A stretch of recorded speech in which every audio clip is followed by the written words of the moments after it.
That's good. Good, nice short week. I love short weeks. But everybody's testing those 4-day work weeks thinks they're going very well. Is that current? Let's see if that's current. Should be.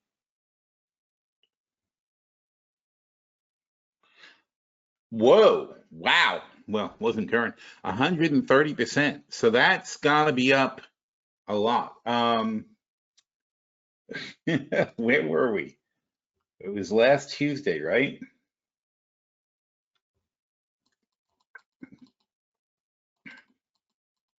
So you guys wonder why I put the name of the week, the day of the week in every title, but it's so I can do this. It saved me unbelievable amounts of time knowing what day of the week was what. Somewhere.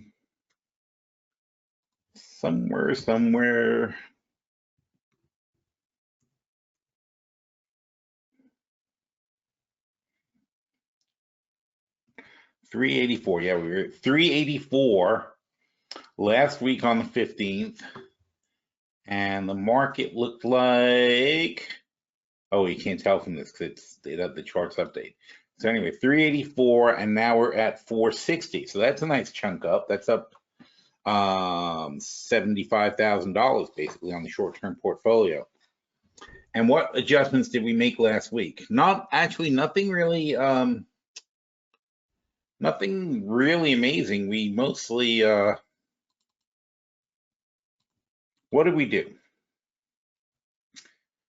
We killed the CMG because it wasn't worth keeping. The W is killing us. That one's hurting right now because they dropped a lot. They dropped what, $25. So that one's hurting us now. On the DIAs, we sold some March. Those are hurting us also. We sold the March 335 puts, but we bought half of them back because the bounce failed. See, if the bounce fails, we buy half back. That's what we did because this bounce failed over here. And SQQ and TZA. Oh, and the other one was TZA, and we brought back the January. We brought back all January $50 calls. Those are gone now. January 50 calls are gone. UNG we cashed out and whatever. Okay, so that's the change. But the big problem with all these changes is, well, mostly with the TZA change is we had 262 in cash, and now we have 141 in cash.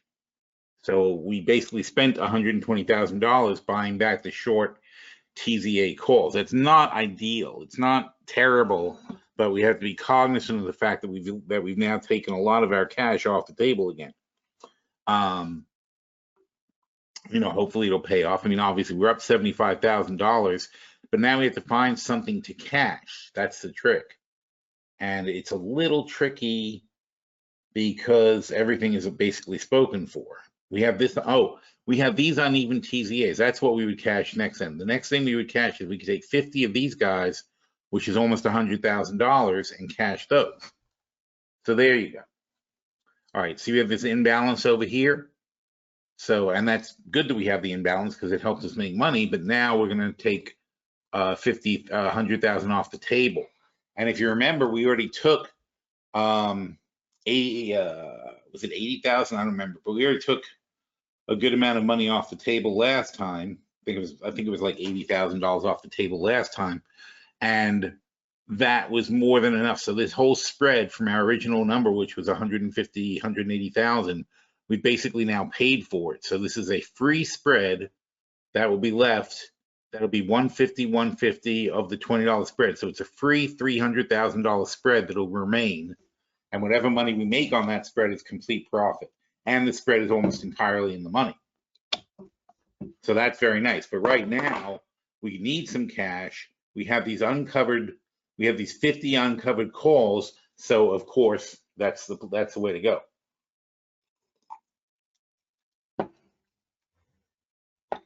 I mean, I don't desperately need cash. So I would say if TZA goes over 2,000 again, then we want to cash this out while we can. And TZA is currently quite a bit under, so I'm not too worried about it. But So that's our goal. And frankly, once we get under 1950, I'd put the stop at 1950. When we get under 1900, I'd move the stop to 1900. We want to cash those out. We would rather be flexible than be more protected, because frankly, more protected is almost overprotected. I mean, we made $75,000 in a week on this little drop. So we're raking in the money on the short-term portfolio. We don't need as much hedging as we have.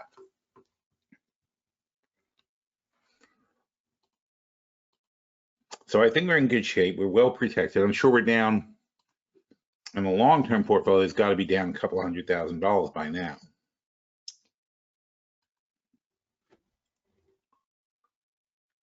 See, and I know you say, oh, if you're down 200,000 in the long term, you're not covered enough, but that's not true. We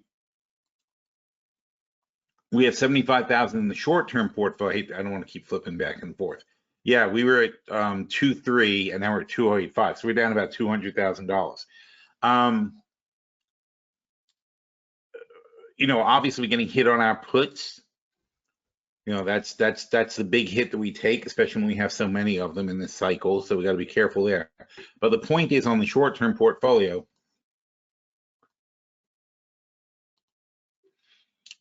first of all, we're only looking to mitigate half of our losses. So ideally, we'd like to be up 100,000 on the short-term portfolio, but we are up $100,000 following this logic.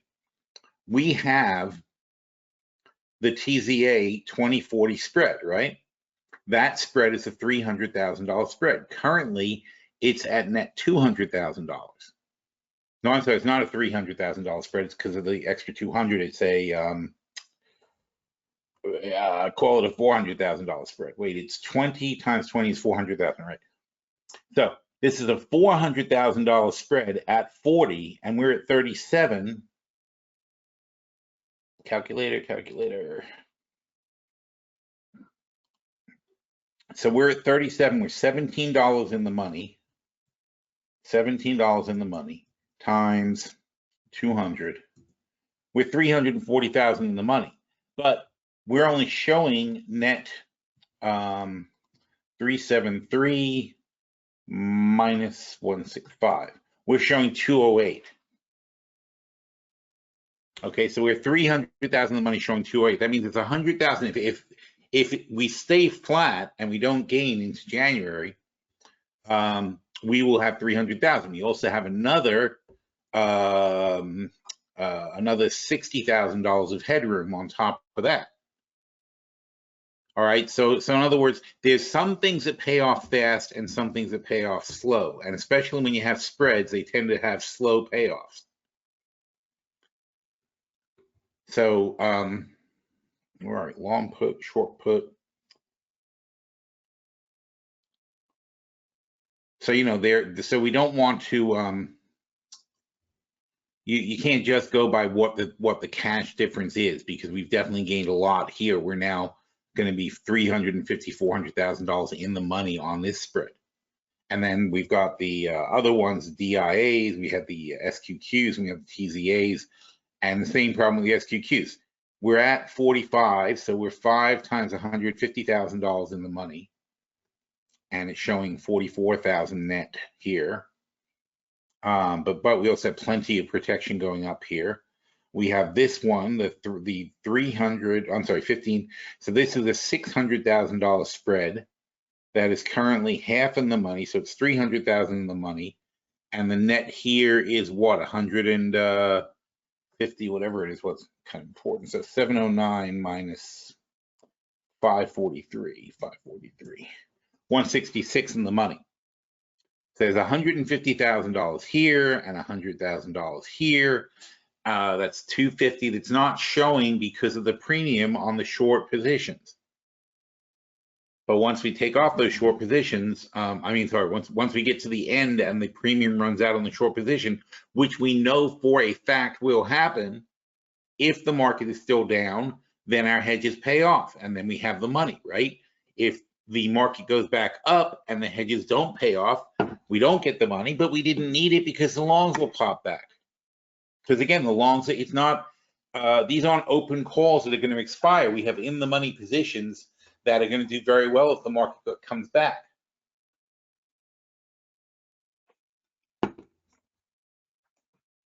So the balance is okay. You can't sweat about, you know, I lost 200,000 in the long-term portfolio, only made 75,000 in the short-term portfolio. That means I need more hedging. You have to look at like what your premiums are and what you didn't get. Also, we took a bath on this position on the W short puts, and again, these are currently listed at 47 bucks. We are 25 bucks out of the money. So 20 times 10, 20,000 of this money is just premium. And hopefully W will come back, but boy, that's not good at all. I didn't realize they had been doing so badly. I think we were going to see what earnings were like, and I guess earnings weren't that good. Let's see.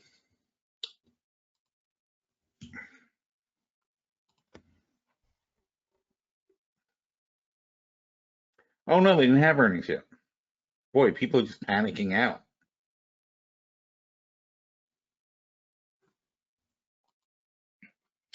Earnings preview for Wayfarer. On Thursday, a 70-cent loss is expected. That's a pretty low bar. They made $1.24 last year. Revenue estimate is 3.2 billion, which is down from last year. They've beaten estimates 88% of the time, beaten revenues over the last 3 months. EPS has been 3 upward revisions and 10 downward revisions. So people have no idea what's going on with these guys. Revenue estimates, no upwards and 11 downwards. So, yep, I guess that's exactly sums it up. The trends are disappointing. So we might be screwed. We have, this is a leftover from a short position. We don't like Wayfarer, but it seems a little bit low because it's net 150 minus 23 is basically 125, which is where it is now. That's our net entry on Wayfarer. So even though we don't like the stock at 125, it's like, it's not so terrible. Let's take a quick look at that. So anyway, meanwhile, there's your missing, if you wanted to have $100,000 of gains in the short-term portfolio, this is what hurt it. That took away the 25,000 we're missing. So it's not because we're not hedged correctly, it's because this one position that was more of a gamble hit us too hard. But also we know it's a lot of premium and it'll wash out also, and especially if the market turns around and takes back up. Now, Wayfarer. See, Wayfarer is online furniture, so they get hit by, the reason we shorted them, they get hit by supply constraints. It's hard for them to keep up with inflation. It's hard for them to raise prices because they're a catalog-based company, and it's hard for them to, although catalogs are mostly online now, they still do put out paper catalogs and newspaper ads and all that. So for them to change prices, they can't just dynamically change it like Amazon does. It's hard for them to keep up with inflation on things that they're getting. There's shipping delays, stuff is tied up at the ports, all kinds of issues.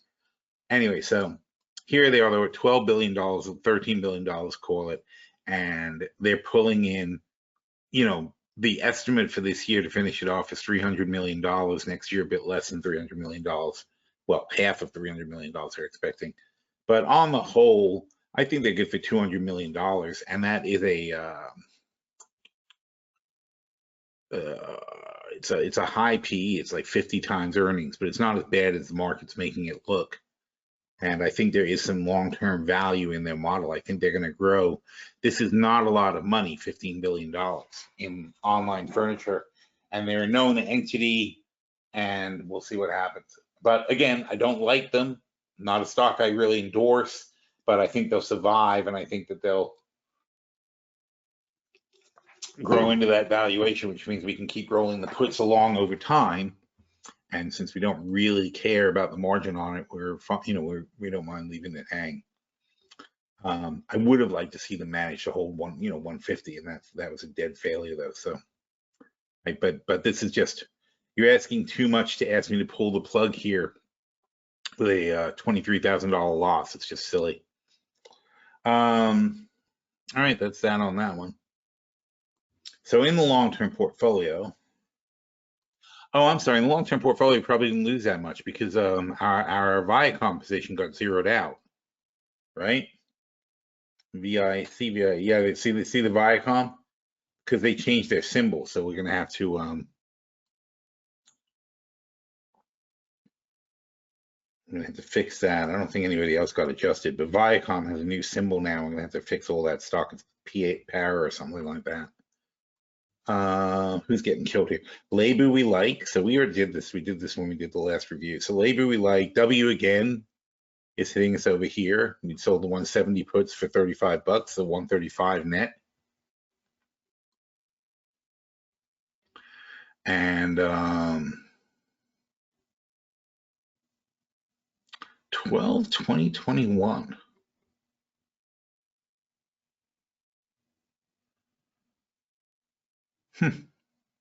Okay. Hard to remember why I do some things. I'm like, why did I do that at that time? It's kind of weird. But otherwise, we just went over this. We had our whole review like last week. So, I mean, these are all strong positions, and we're going to be very happy to ride them out. So I'm not too worried yet. And then we've got the butterfly portfolio. Certainly not worried about that one. Insane gains. Dividend portfolio actually did very well, I think. Yeah, 109. That's got to be up about $10,000-$20,000 actually. And nothing weird going on there. Just exactly the same positions we had a week ago. Did we do the earnings? I think I just did. Yeah, the earnings portfolio is right on track. Future is now. Ooh, how bad are they getting? Oh my God. They got cracked again, or is that because of Viacom? Nope, they got cracked again. Holy cow. These positions are not performing well at all. So they got deeper into trouble since last week. And Money Talk. 109. Well, that's good. So Money Talk got hit by Viacom also. So we have that's going to have to get fixed. So we shall see. But on the whole, not too bad, and we're not too worried yet. But this is some dangerous stuff right now. We could be slipping badly, and if we start slipping badly, we're going to want to kill the puts in the long-term portfolio, because we don't. That's the last thing we want to worry about, is being assigned major portions of shares that we're not ready to do. We want to put our money into adjusting the positions we actually have and not worry about bailing stuff out. And if you look at the puts on the long-term portfolio, and of course these are examples, because realistically any portfolio you have puts in, you want to look at them very carefully and say, do I really, really, really, really want that? So, Apple, do I want Apple for net 105 minus 7 is what, 98? Yes, so that's a keeper. You have to go to every single one and say, do I really want this, and am I prepared to actually put this money down? So in the LTP, we've got $1.7 million on the sidelines, and you got to think to yourself, though, you really got to take it and write it down. Say, okay, well, there's $105,000 of it spent, right? And then say whatever. Amgen is probably a keeper. So then you say Amgen's probably a keeper. That's going to be about $80,000, blah, blah, blah. So you say 165, 80, 50, 70, 60, 90, blah, blah, blah. And before you know it, you got $700,000 worth of put assignments that you're willing to risk. Now, if we pull the plug on all of them, you've got minus 14 garbage, minus 11 garbage, minus 15, that's minus 30. Those will balance out. Minus 40, minus 45, plus some, so call it minus 35. So probably about 35, it costs you about 35,000 to cancel all this stuff out. That's not bad. All right, but it will also cost a lot of cash. And the cash, so in other words, that's your loss, but the cash is going to be 30, 40, 50, 60, 70, 80. Wow. 80 and 30 is 110, 120, 140, 150, 160, 195, 210. Wow.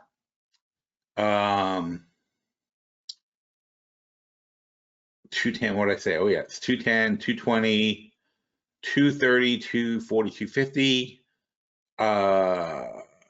260, and 270. So roughly $270,000 worth of cash to kill the puts.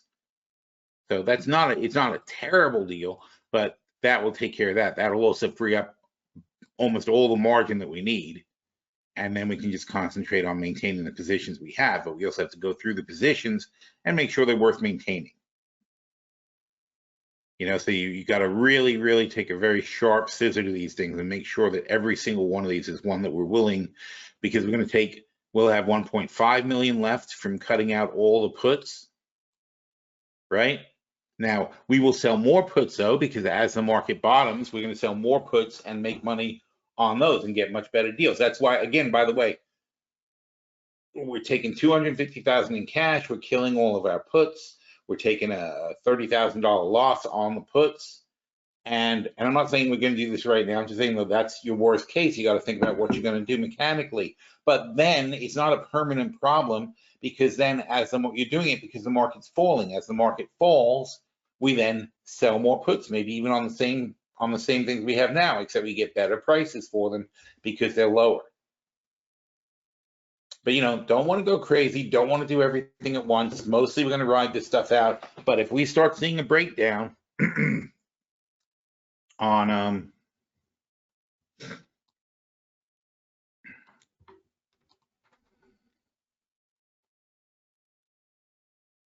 so I did the chart this morning. Oh, here we go. So if we start seeing a breakdown and the S&P loses 43.20, well, let's start with that 43.20. Look at that, we lost 43.20. Okay, that's bad. If the Nasdaq, all right, well, 43.20, 41.60 is the next stop. How are we there? Not yet. The Dow, 32, 31.6, but 32, not there yet. We're still quite a ways away from 32.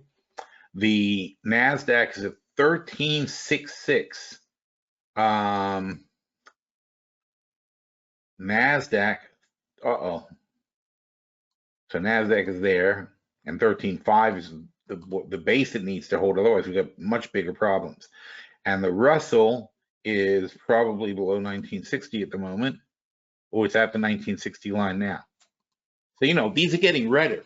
If they're getting redder, we're certainly not buying anything, right? They're getting worse. The trend is worse. You know, you have to think of this bounce chart as a broad trend indicator, not a quickie thing. So you don't play it until, you know, you don't do anything until you see things clear one way or another.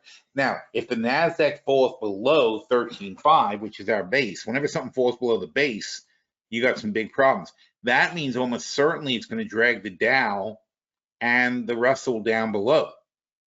And if that's true, then obviously we switch to shorting the Dow. We say, okay, well, the Nasdaq is now way down. It's going to drag the two higher ones down with it, and then you watch to see if the S&P confirms. And if the S&P confirms that the weakness of the Nasdaq falling below 13.5, then it's like dominoes. They're all going to start falling apart. And then we need to adjust our hedges and get buy some more stuff. That's when it becomes a little bit critical to start doing that stuff. So it is already Wednesday, so hopefully we can escape the week without having to do this. But this is getting very bad. So, I mean, make sure you do have hedges in place. And I know I've been saying that for the whole year, but I mean, you know, it's not that we haven't needed them for the whole year. In fact, here's what the years look like so far. There's a reason I've been saying it for the whole year. This is the S&P. So we went all the way down here, bounce, and now we're all the way down here. Now, we're either going to, not, well, more or less either, but we're either going to flatline or head lower or go back up and make a W. You know, the charts love to make little W and M patterns. So if we make a W, you should be seeing the same thing you saw here should be coming up over here. So you'd want to see a consolidation pattern around here, and then by 1, 2, 3, 4, 5. Well, you know, by next week we should see an up move. If you don't get that, that's a weak bounce, and that's why we have measurements for these things. We know we're in trouble and we know where it is.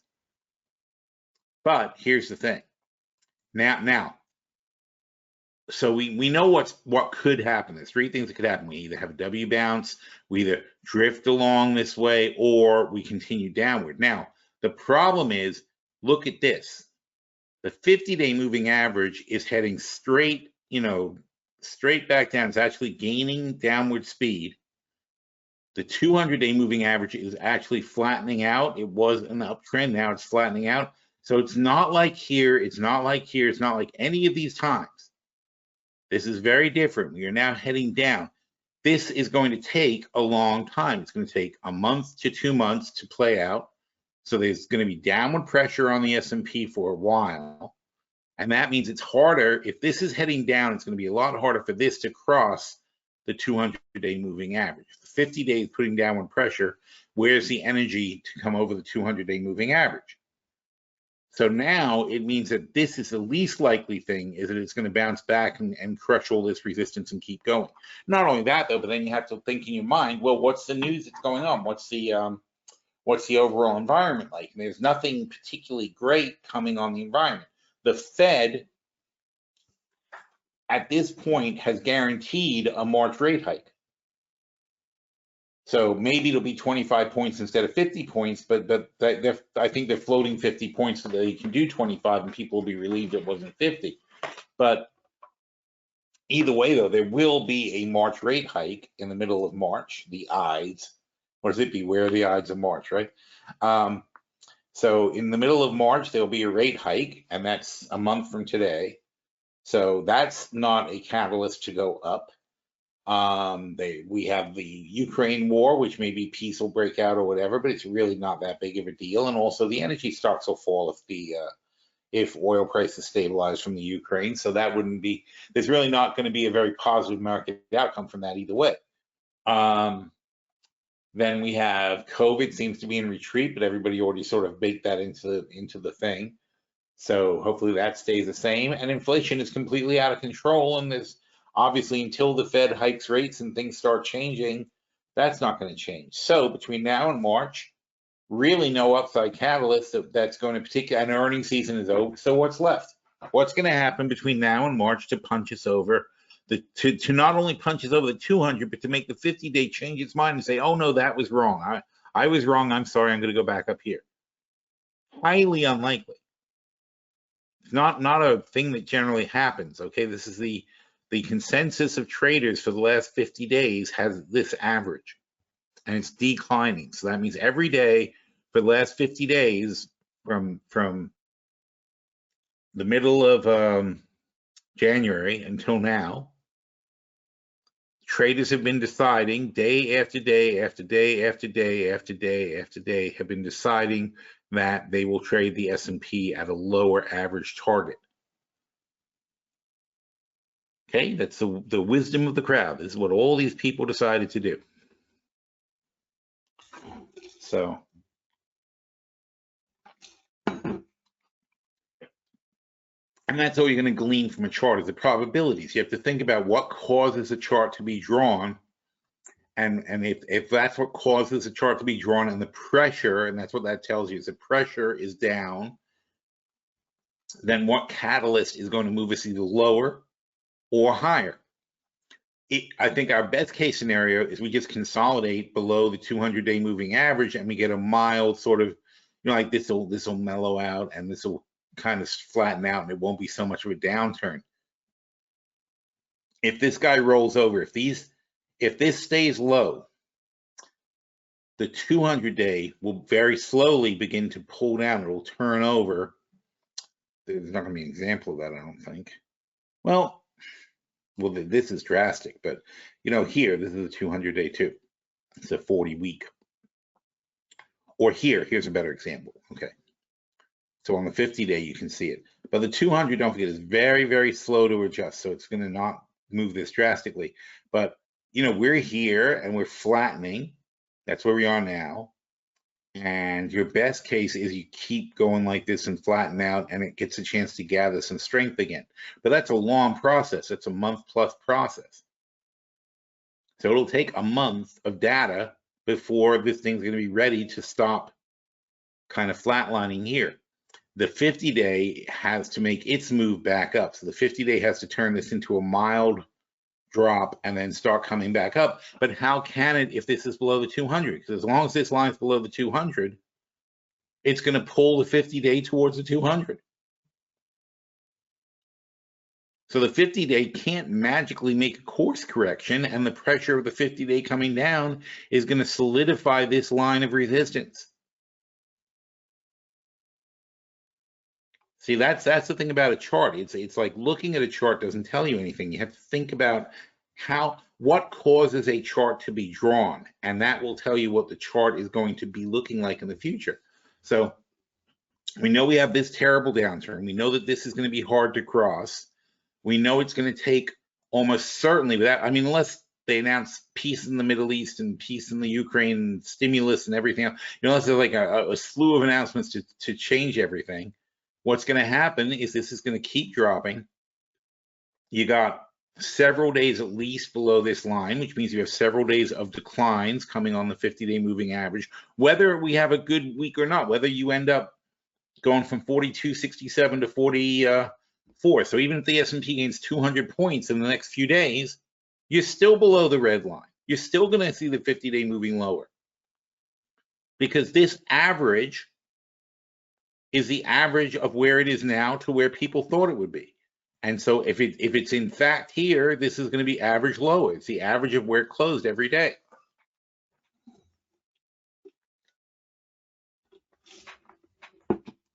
So that's not good. So, and this is how, when I tell you guys, I'm like, you know, in the middle of the chat, I'll say, oh, this will have, well, this for the week, or now we're going to get bullish and now we need to hedge. That's what happens. I'll be looking at these charts and I'll say, okay, now we need to hedge, because there's nothing between now and Friday, which is only 2 days. There's nothing in the next 2 days that's going to improve the 50-day moving average, which means we're still heading towards a death cross. So it's either going to be that we move up a bit and it slows it, or we're going to move down a bit or flatter down, and it's just going to keep going down pretty quickly. And based on this trajectory, you can see that over this amount of days, from the basically in a week, well, not even a week, it drops 1 box. And we have 1, 2, 3, 4 boxes, 4.5 boxes. Let's call it 4 boxes. So take it about a month to hit the red line at this pace. But if it's dropping at this pace for a month, it means that we're still pretty low down here, and that would mean that the 200-day will start heading lower, and that's the worst kind of death cross you can have, when the 200-day is heading lower anyway, and then the 50 falls below it. You're into an almost hopeless situation at that point. So that's how you look at a chart. You look at the chart that hasn't been drawn yet, and you'll make much better decisions instead of trying to figure out, you know, what kind of pattern it is or bullshit. You know, what it did in the past doesn't matter. What matters is what's happening to it and how it's going to be drawn over the next period of time. Sorry, my throat's not good today.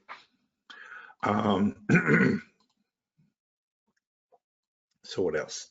Oh, there's no oil report today because the holiday, so they're gonna have that tomorrow. Not that it matters really. Where's the futures?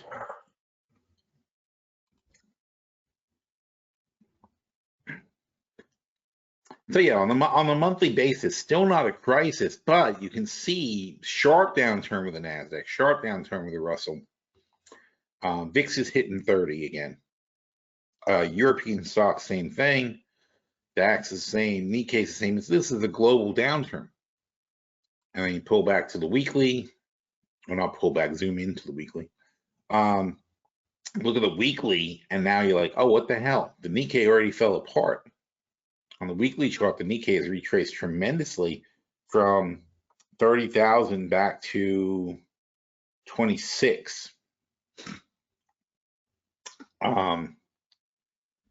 What matters, of course, is where you came from. So in the Nikkei, 24 seems to have been the last highs that it was making. So we basically have a run from 24 where you would say that's some consolidation for the high. So this run is 24 to 30, and that's 6,000. And then a pullback from 6,000 would be 20%, which is 1,200. So 1,200 and 2,400. 2,400 minus 30,000 is 27,600 would have been the strong retracement. And now we can zoom in again. So we know that 27,000, what did I say? 27,600 is the strong retracement. And in fact, if we can look at this one closely. So where is 27,600? It's right here. All right, so that line there is a strong retracement line. And you see how it works out. So from 30, and ignoring the spikes above 30, 26, what did I say? 27,600, right? 27,600.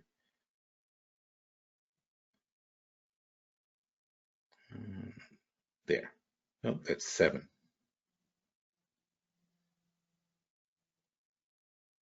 There we go. Close enough. All right. It jumps between, so there's no way to get it exact. So anyway, you can see going along the line there. 27. Yeah. Okay. So you can see going along this line here that well before, in fact, look how exact this one is. I got to keep putting it on every time. Okay. So look how exact it is over here. So this was the retracement line from 30,000. So you could see, you know, had we calculated back then, we would have known already. And it's not like you can't calculate it in advance, because we know if it's going from 24,000, right? And we know the Nikkei moves in sixes. So 24, that means 18 would have been the consolidation point before that. So you have this run, so you go from 18, you go back to 18, go from 24, back to 18, back to 24, then it pops for the new run. But I had to retest on the way down. And back here a long time ago, we had 12, we were in the 12s. But so the Nikkei moved, you know, so 30,000 was the goal for the Nikkei. And now we're going to pull back and so if you pull back from a run from 24 to 30, 1,200 point pullback is weak, a weak retracement. 2,400 point pullback is a strong retracement, which brings it to 27.6. Ugh, so annoying. 536. All right, well, anyway, so 27.6-ish is right here. So this would have been great if it held, but it didn't hold. Now we're back here, and once you fail the retracement, now you have now you're into a totally different zone. Now you're looking for the bounce zones, and the bounce zones are going to be 1,200 from the 24. So 24. So the bounces are going to be the same as the retracements were, except you're going now from 24 on up. So it's going to be 25.2 is a weak bounce, not there yet. And 25.2 plus 1,200 is 26.4. And that's right where we are now. Isn't that funny? So 26.4, and you can see exactly how that's coming in. We do a shorter term. Oh, there you go. So here's 26.4. 26.4 is a strong bounce line. Once that fails, then you look for the fall all the way back to 24,000. So the Nikkei is indicating it has quite a bit more of a breakdown to go. The other indexes are not there yet, but you know it's not likely that he's going to correct. And you can see the Nasdaq is heading the same way. Frankly, I mean they're making a nice correction too. I mean on the whole, this is 20% from the top. And here it's 16.5. Well, we already did this. I mean, 16.5. That's how we got to these numbers. 16.5 times 0.8 is 13.2. So the Nasdaq's 20% line is 13.2. The Nikkei isn't it their 20% line? It's 24,000. It's the Nikkei's 20% line. But for the Nasdaq, it's going to be 13.2. Now the Russell's already passed theirs. The Russell was 2450, 2450, times, it's really 2,400 with an overshoot, but let's say 20, well, yeah, no, let's count 20. Well, it's going to be the same as the Nikkei, 24 times 0.8. They're going to be 1920, and they're basically at 1920. That's their 20% line. And the S&P 4,800 for sure they hit, times 0.8 is 3,840. Still got a long way to go there. And the Dow, I don't know what to call that, 36.5? Let's say 36. So 36,000 is clearly the right line on the Dow. And that's times 0.8, 28.8. So from doing this, we know that the Dow has 5,000 points left to fall, basically. And the S&P has, I forgot the number, but S&P has, you know, a lot. I mean, still probably 10%, about 400 points to fall. So then the question is, which one do we make more money betting? So that gives us an indication of like what we should be shorting. Remember, we took those DIA puts because we figured the Dow had a long way to go to catch up. And so when you're looking for new hedges, you want to find who's got the most to fall to catch up to the other indexes. But the indication that we're going to get that they're going to go, like I said, if the Russell or the Nasdaq break below their 20% lines, which are the lines that we talk about here. So in other words, 28.8, that's what we just said, 4,000, 13.5, and 1,600. These are based on different calculations of the much longer term trends, but just to give you an idea where they are. These are our correction lines for here. So if one of them fails, and the Nasdaq's getting very close to failing failing their baseline here, if one of them fails, and I think the Nasdaq's the only one seriously in danger of doing that. Yeah. So if the Nasdaq falls below 13.5 and can't get back up over it pretty quickly, it's probably going to drag everything down. You know, just like the dot-com bust when the Nasdaq failed. Okay, it had nothing to do with Coca-Cola. in fact, realistically, Coca-Cola, McDonald's, whatever, all these places, when the dot-com bust happened, all these old guard businesses had been neglected for a couple of years, and they were actually pretty good values in the first place because the market had gone up and you were better, you know, Pfizer, Merck, AT&T, you know, all the blue chip stocks from the old days, which were the old days were 5 years ago before 2000. All those stocks had fallen out of favor and everybody's put money to the Nasdaq. Then the Nasdaq collapsed. Excuse me. But instead of people rotating into the blue chips again and saying, okay, well, that was silly, let's buy some real stocks, people just panicked out of everything. And so everything went down, even though how could it possibly have affected Heinz? You know, how did Kraft Heinz get affected by the Nasdaq bubble popping? What effect would that have on them at all? People not going to buy macaroni and cheese because Pets.com didn't work? You know, it just made no sense.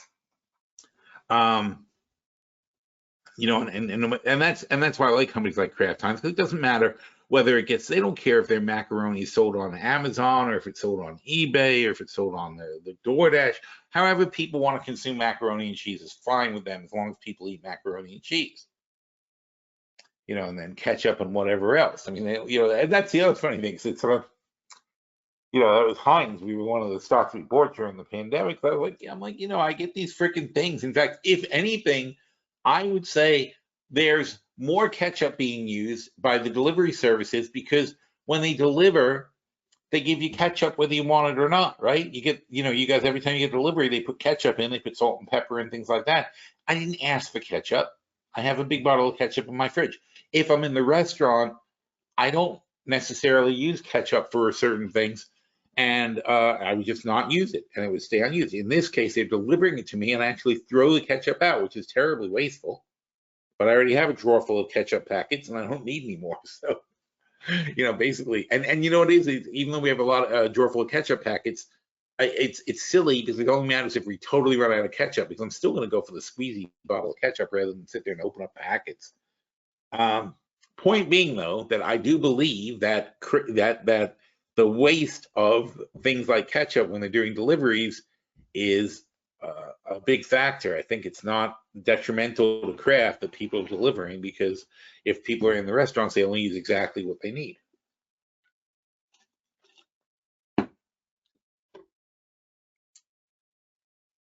And speaking of wasteful, what is more wasteful than me? I just ran out of mayonnaise like yesterday, and I just was trying to get the mayonnaise out of the freaking thing. I had to go get a big I had to go get a big spoon, go get to the bottom of it, and scrape it around. And I don't know, I hate to waste things, but it's just so stupid. I was like, how can it be this much work to get the mayonnaise out of the jar? So where were we? Oh, that was a good list. Where'd that list go? La da da da da. Oh yeah, great. Wells Fargo, equity strategy, active management, hedge portfolio. Boy, they just put like every possible thing in there. I guess no matter what you're searching for, right? Equity strategy, active management, hedge portfolio. I don't, all right, whatever. So they like AT&T, I like AT&T. They like Verizon, I like Verizon, but not as much as AT&T.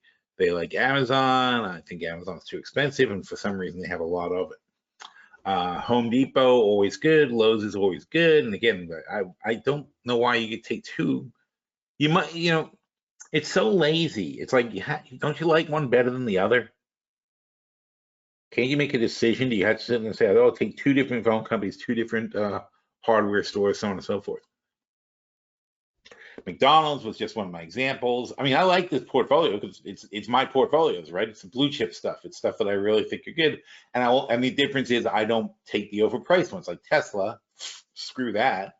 How are they doing lately? Kind of idiot buys Tesla. Yeah, see. So they're down from 1,200 to 70. Oh, poor Elon Musk. I mean, geez, he's losing $100 billion on that thing. So Costco, of course, is always great. Coca-Cola is always great. Procter & Gamble, I just said, diapers, ketchup, whatever. Walmart, yep, people are going to go to Walmart.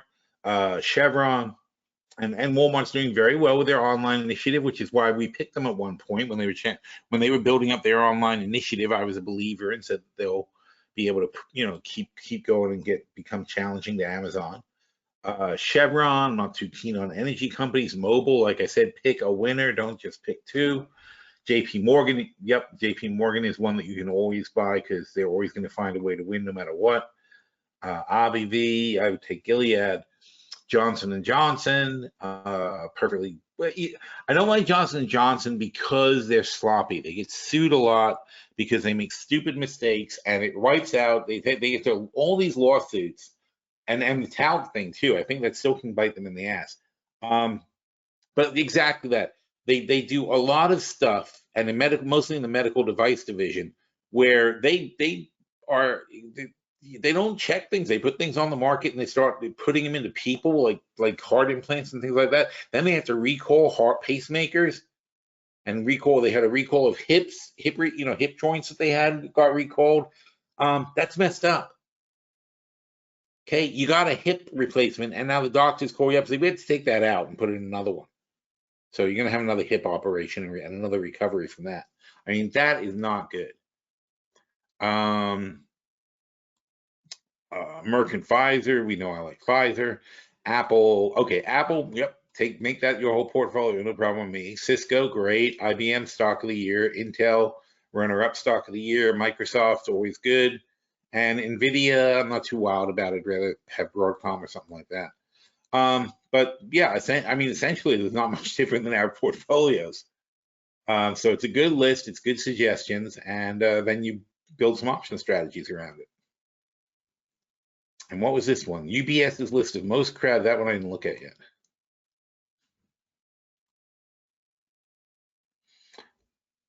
Okay, so yeah, okay, I respect that. So when they say most crowded, oh, here it is. We sum up all the holdings in dollar value across all the active managers, calculate the weights of stock, blah, blah, blah. When we compare the weight, blah, blah, blah, Facebook, blah, blah, blah. Okay, so basically what they're saying is that the crowded trades are the ones that a lot of funds are already in and people are already in. That means it's kind of hard to build up any steam because so many people are already betting it's going to go up. So that it's already been played, so it's hard for you to find anything special. So Visa, too many, United Health, and I agree. I mean, these are, Thermo Fisher, Facebook. We actually picked some Facebook when it went down. How they doing? I wonder. Let me see. Put this over here. Tell me that with so many tabs.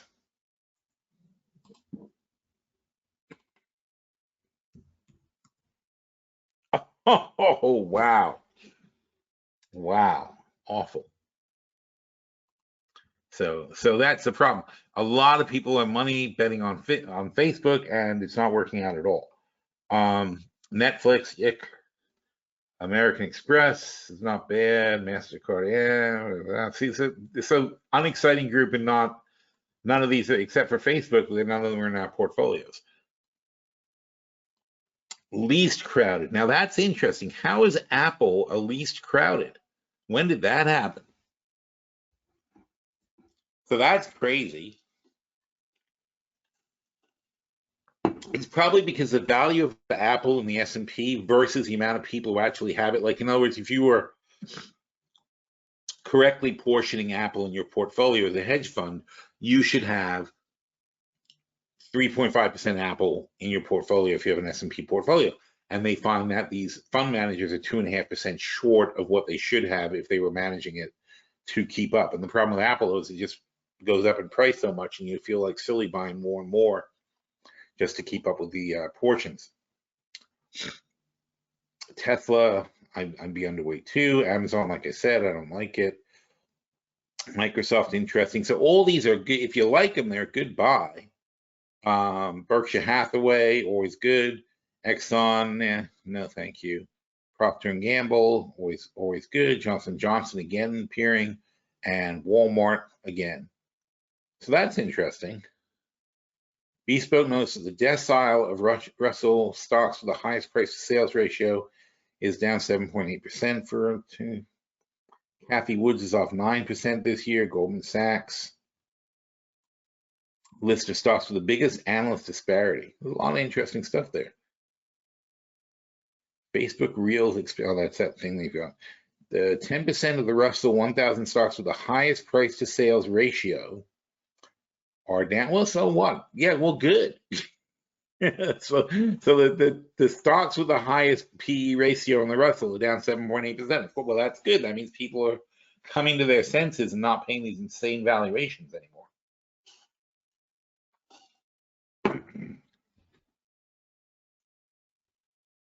But yeah, this is the kind of stuff I love to read. I mean, I don't bother you guys with it usually, but it's like this is stuff I really, really enjoy reading, and makes me think about who's got what, who's bullish on what. And so when I see something like that, say Apple, for example, I say, holy crap, okay. I said people are underweight Apple, and Apple's the kind of thing where if they start announcing some stuff, and they will be over the next couple of years announcing initiatives, people are going to be embarrassed not to have. Like, how can you not have Apple in your portfolio if you're a fund manager? It doesn't make any sense. And then not having enough, and then people say, "Oh my God, you missed the bus on Apple. You didn't get it." Blah blah blah.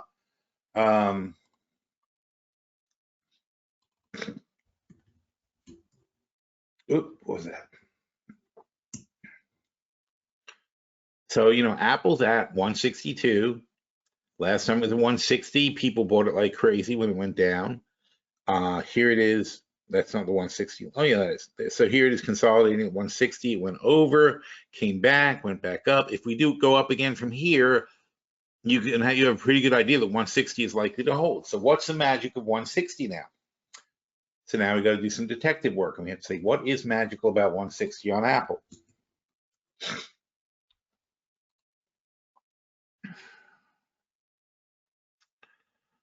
All right, and that's where we are now. So 162, it's $2.7 trillion. and they make, wow, that's freaking amazing. They are making $100 billion. Now, I remember in my mind, the last time we were talking about Apple, see, the last time we were buying Apple, because we don't really buy much of it ourselves right now. It is, by the way, the king of the butterfly portfolio. But other than that, because we have it so much in the butterfly portfolio, we didn't put it in anything else. So Apple was, I remember 50, 60 billion, but they have racked it up so fast. The profits dropping to the bottom line are astounding. And they're going from 365 to 395 to 417. So the growth is there. The margins are absolutely dropping to the bottom line. The money's dropping to the bottom line. They've got the auto initiative that they're doing. They're doing their own car apparently, but they're also, the Apple Drive thing. And it's, as far as I can tell, all of my kids' friends they're all about Apple playing cars. Like they get into a car that doesn't have Apple playing, they're like, oh, because it lets them, basically, the car becomes their phone, and they feel that's their environment. They get to play their music and do what they want. And everything works the way they want it to. They're very pleased with this, with the Apple stuff. And I said this a long time ago. I said this is the key, and soon homes are going to do this, and hotels are going to do this. You're going to go to a hotel, and people are going to be expecting the hotel configures itself to your phone environment that it knows. So when you go into a hotel room, you should be able to, it should link up to your phone basically and give you everything you want the way you want. TV channels, music, ability to order stuff online, room services, so on and so forth, opening the door with your phone. That's the way things are going to go. So, and Apple will make a freaking fortune, because you're talking about the driving system is like another iPhone, right? Is another iPhone sale.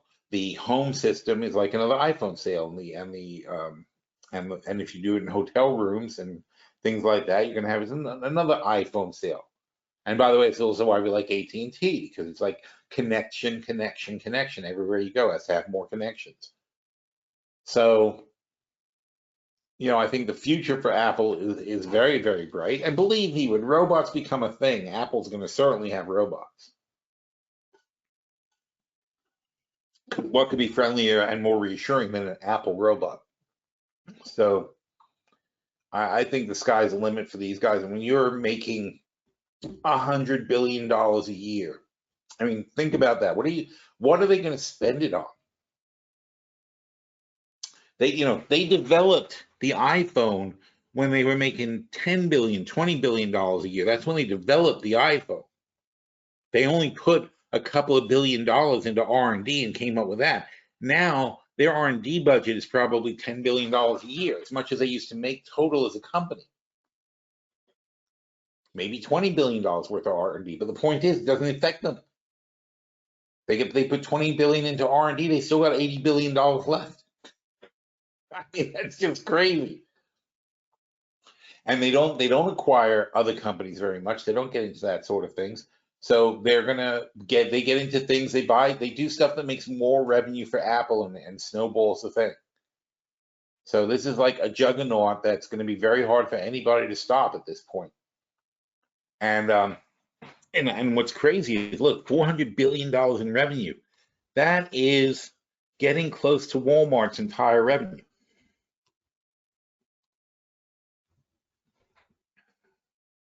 And of course, a good portion of what Walmart sells is that. So Walmart's up to $600 billion, and Apple is, whoop, that didn't work. Wait. Oh, there was a delay, that's all. So Apple is $400 billion, and Walmart's entire sales of everything is $600 billion. Just Apple selling their own stuff, $400 billion. And by the way, that's not retail. Well, some of it is because of the Apple stores, but in other words, don't forget, a huge amount of Apple stuff is being sold wholesale to Walmart and other stores, who then mark it up. So total Apple sales at the retail level is probably somewhere around Walmart's total sales. Or just Apple doesn't get all of it. They give some to the people who are selling it on the retail level. Wow.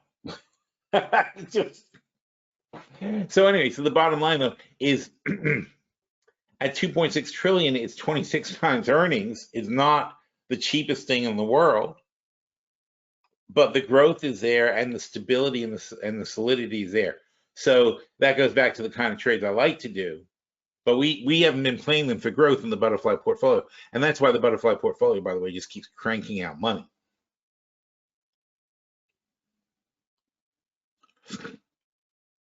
Because this Apple trade, and we've been in this, we've been in Apple. I mean, the portfolio is from 2018.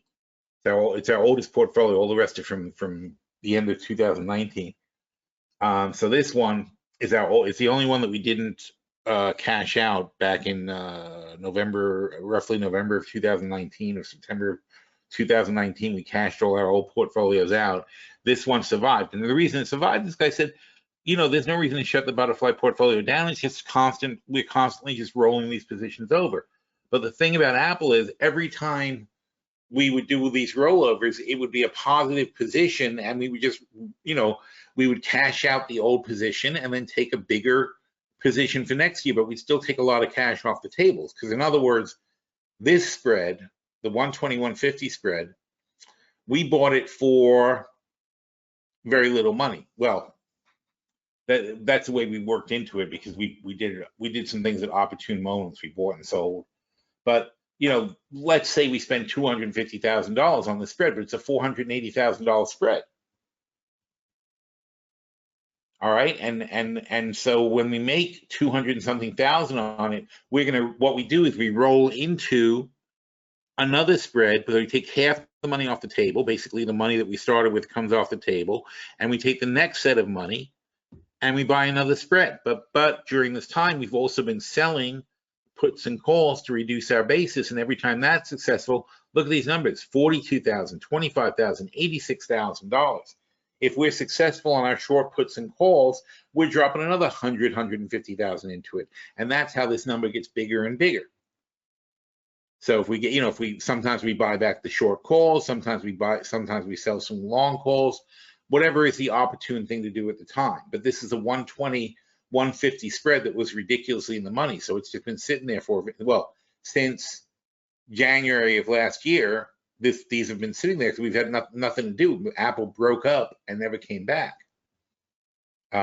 This isn't the long-term chart. There you go.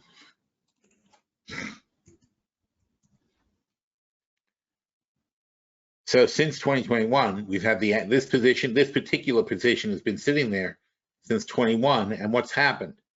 Been flat, but then we kind of took off, and we're in the money. And once we're in the money, we have no reason to change this thing. And of course, we're selling the puts and calls, and all this flatlining has allowed us to keep making profit off of these positions. So currently, we have two sets of short puts. The 2024 short puts are from our main position, but we only had 20 short. So we sold 40 more short when Apple took a dip on 9/20. Chart. There you go. So see this, September 20th, see that? Okay, Apple reported bad earnings, and we said, holy crap, what a great opportunity to sell more puts. That's how it works. I don't care what these people think. I know what Apple is worth. So we took this opportunity because it was such a ridiculous amount of money. We sold 40 of the 125 puts for $10. So we net in for 115. Okay, not that we're actually going to buy them, but we just knew it was so stupidly cheap. There was no reason not to sell those puts. So we haven't had any good opportunities to buy back the short calls. See, we're negative on those, and our long calls are in the money. But this spread is a $480,000 spread, and it's only $340,000 currently. So there's another $140,000 left to gain between now and the end of this year, not even 2024. Between now and the end of this year, we have that much. Well, I'm sorry, we have 140,000 left to gain here, plus this 23 if we stay above 125. So obviously we're going to collect that. So if it stays at 150, we have 140 here, we have 23 here, and let's see, these 2024 puts would still be in play. And then if they don't go, if they stay lower, and we lucked out, by the way, because these Aprils have come back. We sold these on 12.21, and now they're back to 155s. We sold them for $21. We're ahead by 44%. We may want to consider buying these back. And that's what I mean. So we keep working it. But if we work it, if we buy these back, we drop 37,000 profit into the portfolio from 12.22, and it's what, 2.22 now. So it's 2 months. That's what you do with the butterfly portfolio in positions like that. And that's why it just makes so much ridiculous money. And these are really well protected, because if these go higher, we got 40 of these, but we got 160 of these, and they make 140,000. No, I'm sorry, they make 140 plus 23. So if these are in the money, and we roll them, it stays in the money, we still have 140,000 of upside protection against those short calls. So you know, had this gone completely in the opposite direction, we'd be down 48. We'd be down 37,000 instead of up $37,000. But that's nothing compared to the 150, 180 that we're going to make because we're over 150. So that's how this works. These are technically insurance, and obviously we weren't worried about the 155 calls, because first of all, that's the thing. You got to realize, like, once you're in the money, Apple, once your short puts in the money, and we were deep in the money here, but once your short puts in the money, it becomes insurance. It's protecting your long position, right? And our long position had a huge amount left to gain. So you're protecting your long position with this. But now that we know where Apple's been holding up, if we see signs that it's going to hold 160 again, we're going to buy back those short puts, especially if the market turns back up. So if the market turns back up and the 160 line holds, we're going to buy back those short calls. And then when they pop again to 180, then we're going to sell some more, or 175 or whatever. But it's just a cycle, and we just play the cycle.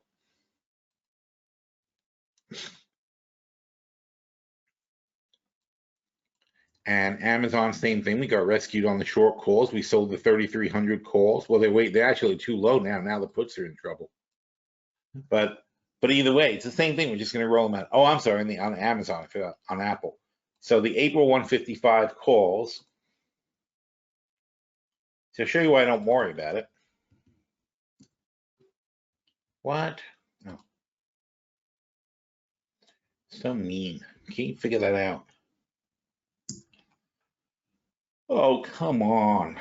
What is this?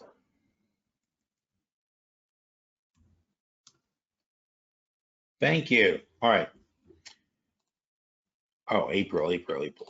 All right, so the April 155 calls of Apple are $12. Okay, I think we sold them for 20 or whatever.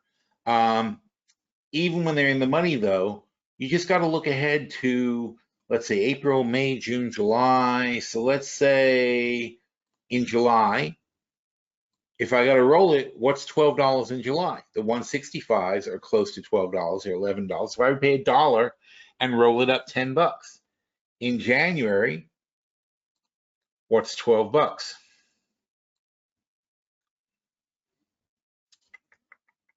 In January, the 180s are $12. So now I'm saying, okay, I sold the 155 puts calls, but really my worst case is I'm looking at 180 in January. I believe Apple will be over $3 trillion in January? No, I do not. I don't see enough catalyst to do that. Although 5G is coming out, right? The new iPhones are coming out, so we'll have to be careful about that. I'd be very, very happy right now, because obviously we miscalculated because it hit 180 after we sold these, and now it pulled back. So we're lucky it pulled back. But on the other hand, I was worried about a broad market sell-off dragging Apple down. That's why we have the protection. All right, but 40, we'll find out soon, but 40 was maybe too many. And that's been a big help for the butterfly portfolio because this was a big turnaround from before because 1222, hang on a minute. Oh, stop it. 1222. I hope the other chart.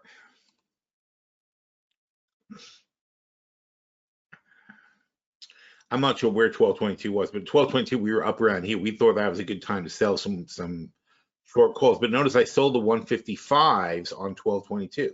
So we sold these low ones that were deep in the money for 20 something bucks because we wanted to hedge.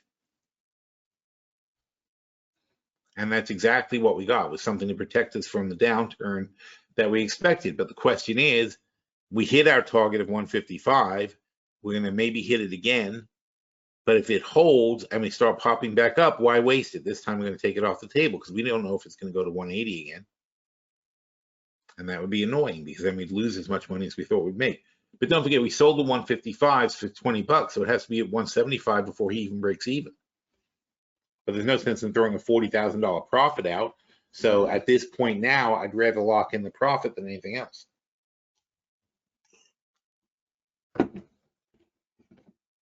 You know, and that's what you got to do. I mean, anytime, not every day, but every time the market is making inflection points, and again, that's what the bounce charts are useful for. So when you see that you're in a zone, go back to daily. So when you see you're back in the zone, oh my God, it's not good. falling below everything we're below the lows that we had before. But when you're in the now we're back at the lower leg here, and here's where you start making decisions, saying, well, what things do I want to buy back? What things do I want to stop out of? What things do I want to take care of? What do I want to roll? You know, you gotta do this every day, not only once a month. Not like, say, I'm not going to decide until next time, next options expiration or something like that. We just had expirations last week. We thought things were holding up. They're not. So now we're going to probably have to go through all the portfolios again, not now, but next week. Like I said, from the other chart that we were looking at, I don't think things are going to be so dire now, but next week, if we're still pulling lower next week and that 50-day moving average starts accelerating below the 200-day moving average, we are in some deep shit. All right, and that will have to be addressed. And like I said, the steps we'll have to take to be a little bit more aggressive with our hedging and to be a little bit more protective on the exposure in the long-term portfolio. All right, so voice giving out. I'm going to be calling it quits shortly. Does anybody have any questions?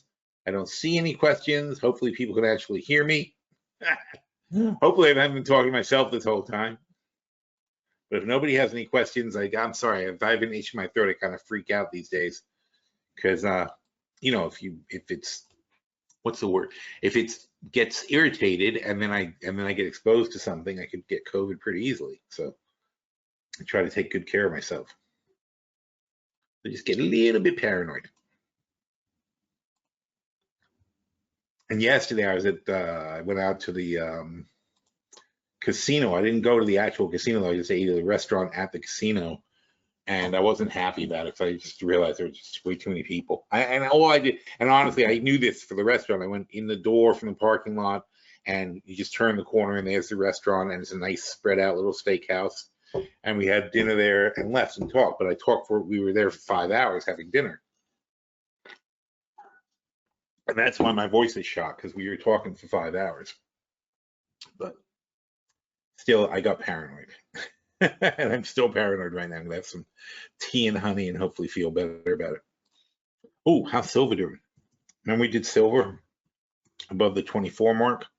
And now we're at 24.58. So now 24.50 is going to be the stop, because silver is an expensive thing. We're up $5,600 from that trade, which we took above the 24 line, and we talked about that last week. And so now we're at 24.50, and definitely time to stop out on one, especially when we see this big red line here. You know, to some extent, it's going to pause there anyway, but to another extent, that's the most likely point it's going to turn back around. So I think 24.50 should be the line to stop out half and half being there's only 2. But stop out at 24.50, lock in $5,000, and then maybe set the other one 24.40. So the worst it's going to be is like maybe $4,000 of total gains, or 4,500 of total gains on the thing. So that's like lock. So now we can lock that in, because that's not the kind of thing you throw out the window. I'm still making up for the natural gas one. we took a hit on that. Let's see. This is not good. So you're breaking this level, you're breaking that level, breaking that. What's this one? This should be the Russell.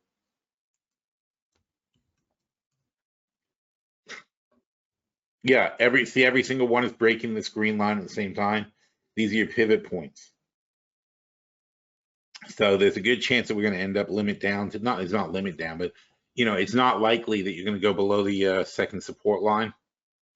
But it looks like the kind of day where we're going to be heading into this kind of sell-off for the rest of the afternoon.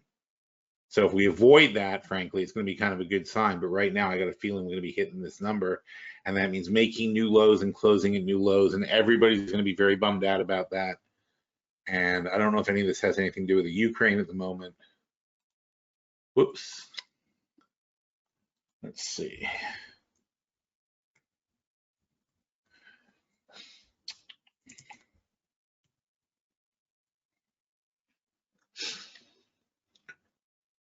Ukraine prepares for war. That's not really different than what it said this morning. Blah, blah, blah. State of emergency. EU set to sanction. Ukraine mobilizes. Sanctions threaten.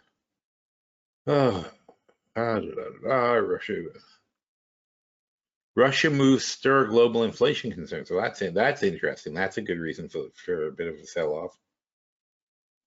And it says stocks continue to slide over inflation concerns. Germany moves to cut Russian gas reliance. Well, I said that yesterday. We knew that was coming. Look, Jerome Powell's on printing money causes inflation. Well, duh. Another Omicron is coming, or fast spreading Omicron. Rise in this is interesting, yeah, because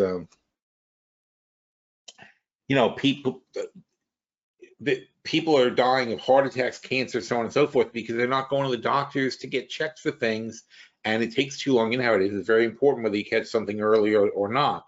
And all these people are dying of stupid stuff that they shouldn't be dying of, and it's really knocking the death rate up. The death rate's kind of scary right now. So we'll see. Anyway, so there's no particular catalyst other than the ongoing thing in the north, in the Ukraine, and that's not going away. It's not. We're not going to have a magical solution to that over the weekend or something like that. So on the whole, be careful out there. Make sure you have your hedges. But unfortunately, I do think there's going to be a bit more selling ahead. It looks like we're a little too weak to expect a quick recovery. All right. Well, thanks everybody for coming. I appreciate it, and we'll do it again next week. All right. Take care, everybody.